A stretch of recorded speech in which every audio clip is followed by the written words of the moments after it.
मैं आपको एक एक बता देता हूँ। ये वीवीआई प्रश्न है। पहला प्रश्न है आपका, साम्यवादी शासन का पहला प्रयोग कहाँ हुआ था। ये क्वेश्चन पूछेगा तो आप लोग आंसर एकदम आंख मूंद कर रूस देश पर टिक लगा देना, सोवियत संघ रूस पर टिक लगा देना, क्योंकि साम्यवादी शासन का पहला प्रयोग रूस देश में हुआ था। तो ऑप्शन नंबर ए हमारा सही उत्तर हो जाएगा। अगला हमारा क्वेश्चन है दूसरा नंबर, बोल्शेविक क्रांति कब हुई। बोल्शेविक क्रांति कब हुई, इसे याद रखना। बोल्शेविक क्रांति नवंबर 1917 ईस्वी में हुआ था। नवंबर 1917 ईस्वी में। दूसरा का आंसर आपका मिल जाएगा ऑप्शन नंबर बी आपका सही जवाब। अगला क्वेश्चन हमारा तीसरा नंबर है कि हिंद चीन पहुंचने वाले प्रथम व्यापारी कौन थे। हिंद चीन पहुंचने वाले प्रथम व्यापारी पुर्तगाली थे। इसका आंसर हो जाएगा सी नंबर। तीसरा का आंसर हो जाएगा आपका सी नंबर दोस्तों।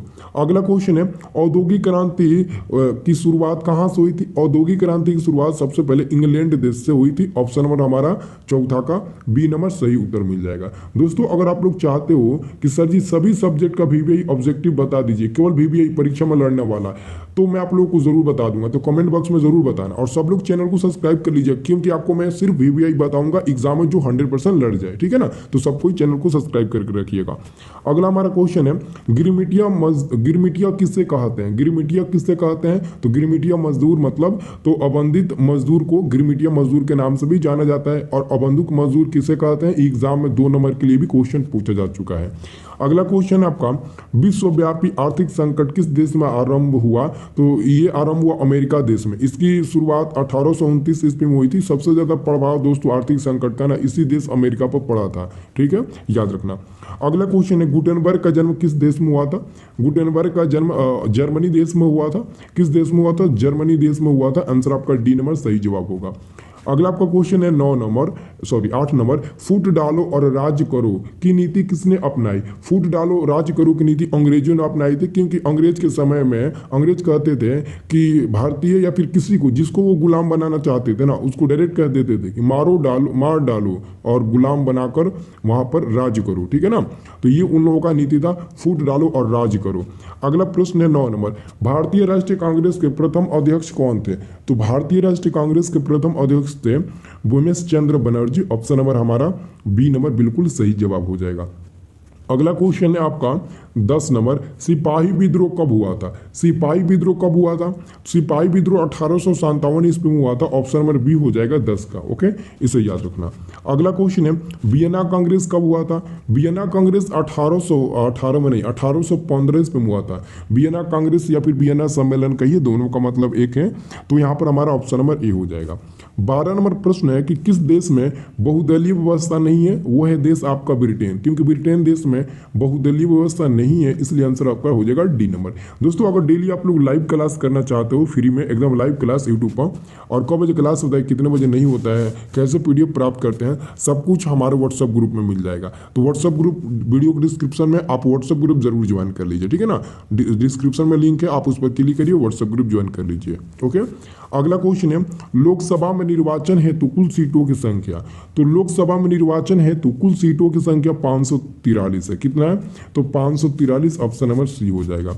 अगला क्वेश्चन है कि सूचना के अधिकार आंदोलन की शुरुआत कहां से हुई। सूचना के अधिकार आंदोलन की शुरुआत कहां से हुई थी। तो आप सब याद रखना, सूचना का अधिकार आंदोलन की शुरुआत सबसे पहले राजस्थान से हुई थी। और इसकी शुरुआत कब हुई, तो 2005 ईस्वी में हुई थी। कब हुई, 2005 ईस्वी में हुई थी, इसे भी याद रखना।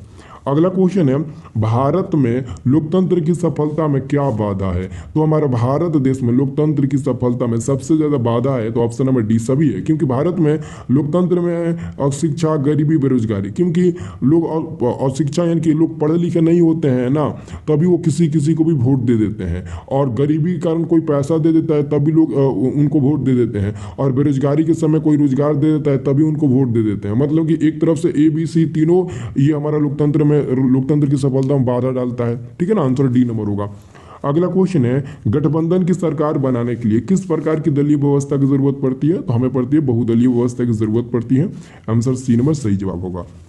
अगला क्वेश्चन है कि भारतीय जनता पार्टी के प्रथम अध्यक्ष कौन थे। भारतीय जनता पार्टी के प्रथम अध्यक्ष है अटल बिहारी वाजपेयी। अटल बिहारी वाजपेयी भारतीय जनता पार्टी के ना प्रथम अध्यक्ष थे। आंसर आपका मिल जाएगा, ये डी नंबर सही जवाब मिल जाएगा। अगला क्वेश्चन है भारत में सेवा क्षेत्रों को सामान्यतः कितने भागों में बांटा गया है। तो मात्र 2 भागों में बांटा गया। पहला है सरकारी और दूसरा गैर सरकारी सेवा। सरकारी सेवा और गैर सरकारी सेवा। तो गैर सरकारी सेवा में जैसे समाज सेवा हो गया, ये सब आपका आ जाएगा। तो याद रखना है सरकारी सेवा गैर सरकारी सेवा, ये 2 सेवा क्षेत्रों को बांटा गया 2 भागों में, ठीक है ना। अगला क्वेश्चन है बिहार में किसकी प्रधानता है। तो हमारे बिहार में तो कृषि प्रधानता है, क्योंकि बिहार में 80% बिहार की जनसंख्या ना कृषि कार्य में लगी हुई है, इसलिए बिहार एक कृषि प्रधान राज्य है, इसलिए कृषि की प्रधानता है। अगला क्वेश्चन हमारा है 20 नंबर प्रश्न है कि बिहार के किस जिले की प्रति व्यक्ति आय सर्वाधिक है। अगर बिहार में जिला का बात कहा जाए कि किस जिले का प्रति व्यक्ति सबसे ज्यादा है, तो पटना जिला का प्रति व्यक्ति आय सबसे ज्यादा है। और सबसे कम अगर बोला जाए ना तो शिवहर जिला का प्रति व्यक्ति आय सबसे कम है। ऑप्शन नंबर सी होगा कब, जब कहेगा सबसे कम प्रति व्यक्ति आय किस जिले का है बिहार में। अगला क्वेश्चन आपका है 21 नंबर, यदि मुद्रा हमारी अर्थव्यवस्था का हृदय नहीं तो रक्त प्रवाह अवश्य है, यह कथन किसका है। तो ट्रास्कार्ट का है। ऑप्शन नंबर आपका डी नंबर सही जवाब हो जाएगा। तो दोस्तों ये जितना भी प्रश्न बताना ये 100% वीवीआई प्रश्न है। ये क्या है, तो 100% वीवीआई प्रश्न है, इसको याद कर जाना, ठीक है ना। और उम्मीद करते हैं कि याद भी हो गया होगा आप लोगों को। तो ईमानदारी से बता दो कितना प्रश्न आपको याद था, ठीक है ना, तो जरूर बता देना।